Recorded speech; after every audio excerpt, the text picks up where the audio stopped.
When the Kidston gold mine closed in 2001, it left behind a couple of very deep holes in the ground.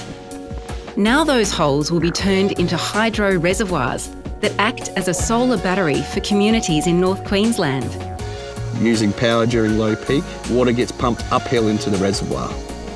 At night it flows back down again through turbines that can power over 280,000 homes. The project means a large number of local jobs and renewable power for people when they need it the most. Simon Kidston, Executive Director at Genex Power, thanks for being here today. Great to chat, Dale. I've just been reviewing some of your on-site video footage from on-site in Kidston, and I have to say it took me back some 5 years ago when Tammy Chube, Richard Huwainen and I, all from Entura, walked up the stairs at your office in Sydney for the first time to meet with you. And since then, of course, Entura has completed the technical feasibility study, and we're now your owner's engineer working alongside your EPC contractors. So, Simon, with the Genex team, you saw the value of renewables and storage some 10 years ago. What were you thinking back then, and how did it lead you to a site in northern Queensland at Kidston? Look, Dale, it's great to partner with Entura. They've been with us every step of the way. And really, we saw an opportunity to really profit from the changing energy landscape. And what we foresaw was a growing penetration of renewables that would increase over time. We also saw changes to the traditional energy supply mix in Queensland. Principally gas was going through a transformation back in 2014. There was the construction of LNG plants in Gladstone, which we predicted would increase the price of domestic gas, which was relevant to our strategy of competing against gas peakers in the energy mix. So we had a look at those variables, and we figured that by utilising proven technology being pump hydro, we could convert what was once a very large gold mine into a renewable energy hub.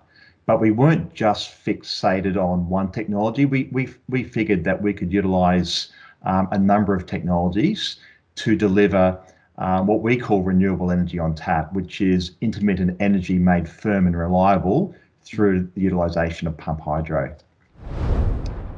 And you're now building that integrated hub at Kidston. What does that tell us a bit more about what that entails and what's going on site, right now? So we're building this renewable energy hub in stages. So the first stage was the construction of a 50 megawatt solar farm that was built utilising an existing grid connection and was physically installed on the former mine tails dam or tailing storage facility. Having completed that project in 2017, we then finalised the feasibility studies for the pump hydro project, and that's culminated in the commencement of construction of our flagship project, which is the Kidston Pump Hydro project, which is currently underway. And we'll be busy building that project over the next couple of years and expect that project to be connected to the grid and generating energy by 2024. So it's really transformed what was once an abandoned mine site into a bustling construction site now, with literally hundreds and hundreds of people on site. And of course, Entura is doing a fantastic job managing the construction program for us as our owner's engineer. But we're not finished, Dale, with that site. We've got plans to develop a wind farm, and we're progressing our wind project. It's located about 10 kilometres from the mine site, and we expect that wind project to be developed in the next 18 months or so that it's generating and connected to the grid at around the same time the pump hydro is also producing its first energy. Exciting. And the thing is, with Genex Power, you're listed on the Australian Stock Exchange, so clearly you have a commercial purpose. So tell us, what's your proposition to the market going forward? And when it comes to revenues, where are they coming from, and how does that compare to your debt? So we see ourselves as a diversified renewable energy producer. In fact, we're now one of the few ASX companies that are focused on renewable energy. Many others have been bought out by big multinationals over the last couple of years. But I guess we see ourselves as being diversified by technology. And I guess what I refer to there is battery technology, pump hydro, wind and solar. We're diversified by geographic location. So we've got our flagship projects up in North Queensland, we've got a battery project in Rockhampton, and we've got some solar projects in New South Wales. So our pitch to investors is, I guess, stable revenue streams backed by long-term contracts. Those revenue streams will grow over time due to the, I guess, by the nature of those underlying contracts. But I guess importantly, we're providing investors with a clean investment option. We're clearly driven by a profit motive, but we like to do so in a way that's sustainable, ethical, and doing good for the planet. And we're very, very proud about those metrics. And I see there's a degree in your portfolio there of going merchant. How do you feel that, and where does that fit in? So the vast majority of our revenue is contracted. So we put to the market a revenue forecast that depicts a revenue stream which is 85% contracted all the way out to 2055. So I guess with the base and the rump of the revenue contracted under very long-term contracts, we think it's nice to have a small amount which will hopefully provide some upside.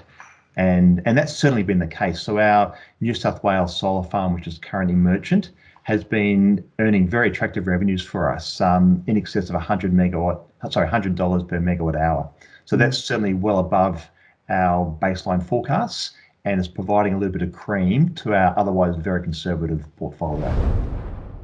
And then you reached financial close on your pump storage project in May.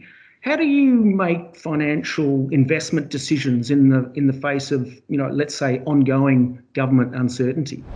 Well, I guess whilst there's a lot of discussion about energy policy, what we found was a very strong alignment on for this project, for the pump hydro project, from both sides of politics. And I think that was driven by a recognition that the market needs firm, reliable power. It's helping the economy decarbonise and transition to a clean future.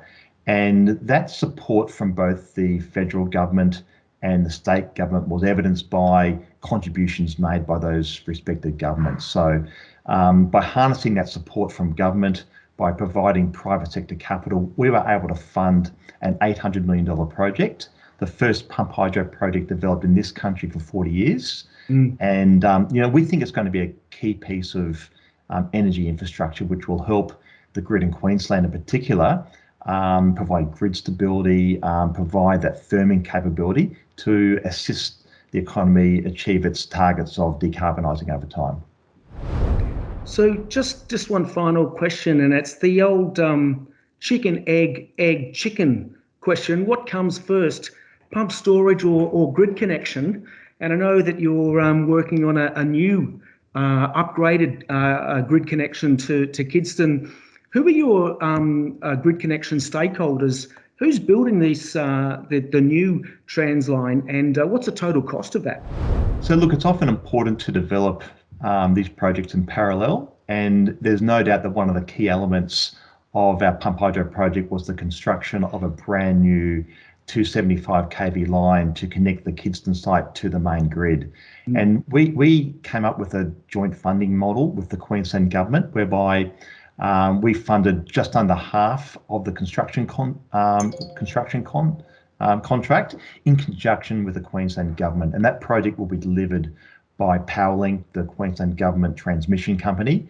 And we'll be providing that energy into the grid when it's built in 2024. So I guess it's a classic case where private enterprise partnering with government can expand infrastructure. Their infrastructure can be utilised by other developers, other projects, but effectively we have underpinned that project.